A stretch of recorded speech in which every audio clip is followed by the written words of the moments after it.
জাল উত্তরাধিকার সার্টিফিকেট দেখিয়ে জমি লুট, এমনই চাঞ্চল্যকর অভিযোগ বারাসতে।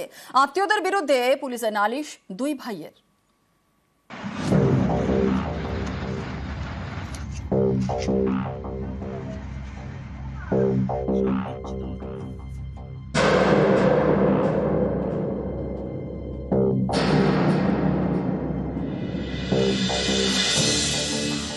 উত্তর 24 পরগনার বারাসাত, এখানে জাল উত্তরাধিকার সার্টিফিকেট বা জাল ওয়ারিশন সার্টিফিকেট তৈরি করে জমি লুটের অভিযোগ।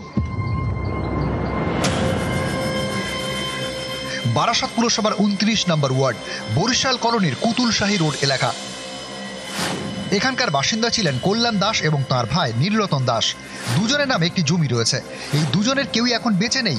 কল্যাণ দাসের ছেলে রাজীব এবং বাপ্পা উত্তরাধিকার সূত্রে দুজনই বাবার ভাগে জমি পেয়েছেন। তাদের কাকা বিয়ে করেননি, তাই কাকার মৃত্যুর পর জমি উত্তরাধিকার পাওয়ার কথা তিনজনের, রাজীব ও বাপ্পা। আর তাঁদের পিসির অভিযোগ, জাল উত্তরাধিকার সার্টিফিকেট তৈরি করে গোটা জমি হাতিয়ে নিয়েছেন পিসি। অভিযোগ জানিয়ে কাউন্সিলরের দ্বারস্থ দুই ভাই। কাউন্সিলরের দাবি, তিনি কোনো উত্তরাধিকার সার্টিফিকেটে সই করেননি। বারাসাত থানায় অভিযোগ দায়ের। আমার সেজ কাকা তার যে ওয়ারিশন সার্টিফিকেট, ওয়ারিশনে আমরা দুই ভাই আসব, সেটা আমার মেজ কাকা আমার কৃষিরা সে তাতে করিনি। 29 নম্বর ওয়ার্ডে কিছু দালাল চক্রের মারফতে 15-20 হাজার টাকা দিয়ে ওয়ারিশন সার্টিফিকেট বানিয়েছে, যেটা সমিত তালুকদারের প্যাডেই ওরা বানায়নি।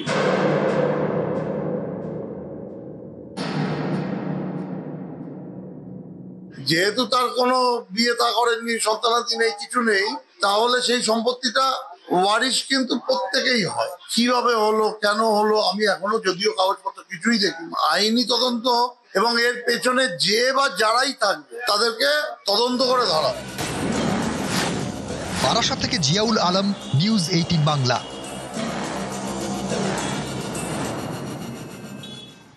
পুজোর আগে পুরুলিয়ায় জঞ্জাল যন্ত্রণা, বকেয়া বেতন এবং বোনাসের দাবিতে সরব পুরসভার অস্থায়ী সাফাই কর্মীরা। সোমবার থেকে কাজ বন্ধ রেখেছেন। নারীর জেরে রাস্তায় আবর্জনার স্তূপ। রাস্তার পাশে আবর্জনা স্তূপ, দুর্গন্ধে যাতায়াত করা দায়। এই ছবি পুরুলিয়া শহরের। পুরুলিয়া পুরসভার 23টি ওয়ার্ড। এসব এলাকায় আবর্জনা ফেলা হয় শহরের বাইরে, ছড়রা এবং হুটমুড়া ডাম্পিং গ্রাউন্ডে। এই কাজ করেন পুরসভার প্রায় 1700 জন অস্থায়ী কর্মী। তারা গত সোমবার 1 সেপ্টেম্বর থেকে কাজ বন্ধ রেখেছেন। ফলে রাস্তায় জমছে আবর্জনা। অস্থায়ী সাফাই কর্মীদের দাবি, তাদের 2 মাসের বকেয়া বেতন মেটাতে হবে, পুজোর বোনাস দিতে হবে, বাড়াতে হবে বেতন। দাবি পূরণ না হওয়া পর্যন্ত কর্মবিরতি চলবে। ফান্ডের অবস্থা খারাপ আছে, তাহলে আমাদের বোর্ড মিটিং আমাদের প্রতিশ্রুতি দিলেন কেন তারা যে পরের মাস থেকে আমরা এটা লাগু করব? ফার্স্ট 23টা কাউন্সিলর ছিল এখানে। যতক্ষণ বেতন বৃদ্ধি না হচ্ছে, সবাইকে আমরা আলোচনা করে জিজ্ঞাসা করেছি যে সবার মতামত কি। তো সবার মত এটাই যে বন্ধ থাকুক, বন্ধ চলুক। পুজোর আগে সাফাই সমস্যা, এই সমস্যা মেটাতে শনিবার বৈঠকে বসে পুরুলিয়া পুরসভা। সিদ্ধান্ত হয় অস্থায়ী সাফাই কর্মীদের বকেয়া বেতন মিটিয়ে দেওয়া হবে বোনাস।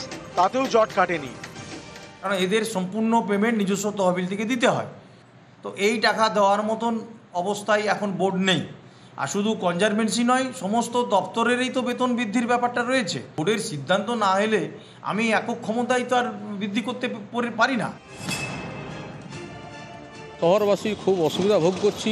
বাইরে থেকে যে লোকজন আসে পুরুলিয়া শহরে, তারা কিন্তু খুব পুরুলিয়া সম্বন্ধে একটা মানে খুব খারাপ মন্তব্য করছে। এবং আমি মনে করি যত তাড়াতাড়ি সম্ভব বেতনের সমস্যা সেটা এটা মেটে নিয়ে এবং আমরাকে একটা সুস্থ পরিবেশ দেওয়া। পুরুলিয়া থেকে ইন্দ্রজিৎ মণ্ডল, নিউজ 18 বাংলা। বাধা কাটিয়ে এসএসসি আজ নবম দশমের শিক্ষক নিয়োগ পরীক্ষা। আর রাজ্যে 636টি কেন্দ্রে পরীক্ষা দেবেন 3 লক্ষের বেশি আবেদনকারী।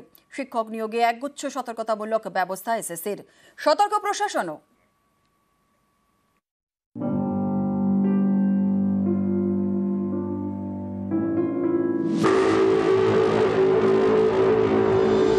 মামলা মোকদ্দমা বিক্ষোভ আন্দোলনের পর অবশেষে শিক্ষক নিয়োগের পরীক্ষা নিচ্ছে স্কুল সার্ভিস কমিশন। রবিবার নবম দশমের শিক্ষক নিয়োগ পরীক্ষা দেবেন 3,19,919 আবেদনকারী। এসএসসির পরের পরীক্ষা 14 সেপ্টেম্বর। ওই দিন একাদশ দ্বাদশের শিক্ষক নিয়োগ পরীক্ষা দেবেন 2,46,000 আবেদনকারী। 10টার সময় উপস্থিতি। মোট পরীক্ষার্থীর সংখ্যা দুটো পরীক্ষা মিলিয়ে 5,65,000-এর মতন। যে পরীক্ষা কেন্দ্র আছে সেটা 636টি কেন্দ্র, 14 তারিখে 478টি কেন্দ্র। শেষবার এসএসসির শিক্ষক নিয়োগ পরীক্ষা হয় 2016 সালে। সেই নিয়োগ প্যানেল খারিজ করে দিয়েছে আদালত। এই বছর ডিসেম্বরের মধ্যে নতুন নিয়োগ প্রক্রিয়া শেষ করতে হবে স্কুল সার্ভিস কমিশনকে। সুপ্রিম কোর্টের নির্দেশে ইতিমধ্যেই অযোগ্যদের তালিকা প্রকাশ করেছে এসএসসি। অযোগ্যরা এই পরীক্ষায় বসতে পারবেন না। যোগ্যদের নিয়েই সেপ্টেম্বরের পরীক্ষা। এই পরীক্ষা নিয়ে চূড়ান্ত সতর্কতা। সকাল 10টার মধ্যে পরীক্ষা কেন্দ্রে ঢুকতে হবে পরীক্ষার্থীকে। স্বচ্ছ পেন নিয়ে যেতে পারবেন। পরীক্ষা কেন্দ্রে পেনের ব্যবস্থাও থাকছে। অ্যাডমিট কার্ড ছাড়া পরীক্ষা কেন্দ্রে ঢোকা যাবে না। অবশ্যই এসএসসির ওয়েবসাইট থেকে ডাউনলোড করা অ্যাডমিট কার্ড নিয়ে যেতে হবে। অ্যাডমিট কার্ড আসল কিনা বোঝার জন্য থাকছে বারকোড। অ্যাডমিট কার্ড ছাড়া পরীক্ষা কেন্দ্রে প্রবেশ একেবারেই অনুমতিযোগ্য নয়। অ্যাডমিট কার্ডে বারকোড স্ক্যানার আছে, অর্থাৎ অ্যাডমিট কার্ডটি আমাদের ওয়েবসাইট থেকে ডাউনলোড করা কিনা সেটাও খুব সহজে বোঝা যাবে। নিজের ফটো আইডি কার্ড ছাড়া কোনো কিছু সে নিয়ে যেতে পারবে না। প্রশ্নপত্রের মধ্যেও নানা রকম সিকিউরিটি ফিচার থাকবে। কোনো রকম কোনো প্রশ্ন লিখের চেষ্টা কেউ করেন, কোন পরীক্ষার্থীর প্রশ্নপত্র থেকে সেটা হয়েছে আমরা সে অবধিও ধরতে পারবো। প্রত্যেক পরীক্ষা কেন্দ্রে 10টা থেকে 10:30টার মধ্যে আমরা প্রশ্নপত্র পৌঁছে দেবো। ওএমআর উত্তরপত্রের মধ্যে 1 থেকে 5 যদি কেউ পূরণ না করেন তার উত্তরপত্রটি দেখা যাবে না, ওটাই বাতিল বলে গণ্য হবে। রবিবার পরীক্ষা নিয়ে একগুচ্ছ সতর্কতামূলক পদক্ষেপ করেছে এসএসসি। পরীক্ষার পর পরীক্ষার্থীদের ওএমআর এর কার্বন কপি দেওয়া হবে। পরীক্ষা কেন্দ্রগুলিতে সিসি ক্যামেরা থাকা বাধ্যতামূলক। Mobile phone, smart watch, calculator নিয়ে পরীক্ষা কেন্দ্রে ঢোকা যাবে না। ফের পরীক্ষার আয়োজন রবিবার স্কুল সার্ভিস কমিশনের, যা অত্যন্ত চ্যালেঞ্জের স্কুল সার্ভিস কমিশনের কাছে। ক্যামেরায় সুমন বোসের সঙ্গে সোমরাজ বন্দ্যোপাধ্যায়, নিউজ 18 বাংলা, কলকাতা। আর আজকের এই শিক্ষক নিয়োগের পরীক্ষার জন্য শুরুর আগে এবং পরে থাকছে বাস পরিষেবা। প্রত্যেকটি রুটে 20 থেকে 30 মিনিট অন্তর পাওয়া যাবে বাস। প্রতিটি নিগমকে নির্দেশ রাজ্য পরিবহন দপ্তরের। আর রেল স্টেশন সংযোগকারী রুটে বাসের সংখ্যা বাড়াতে নির্দেশ দেওয়া হয়েছে। বেসরকারি বাস মালিকদেরও রাস্তায় বেশি করে বাস নামাতে আবেদন করা হয়েছে।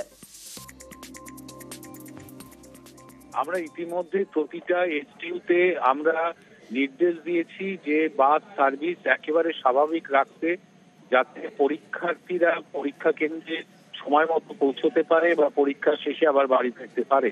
আমাদের বাস সার্ভিস এসটিউতেই স্বাভাবিক থাকবে, পর্যাপ্ত পরিমাণে থাকবে, চিন্তার কোনো কারণ নেই।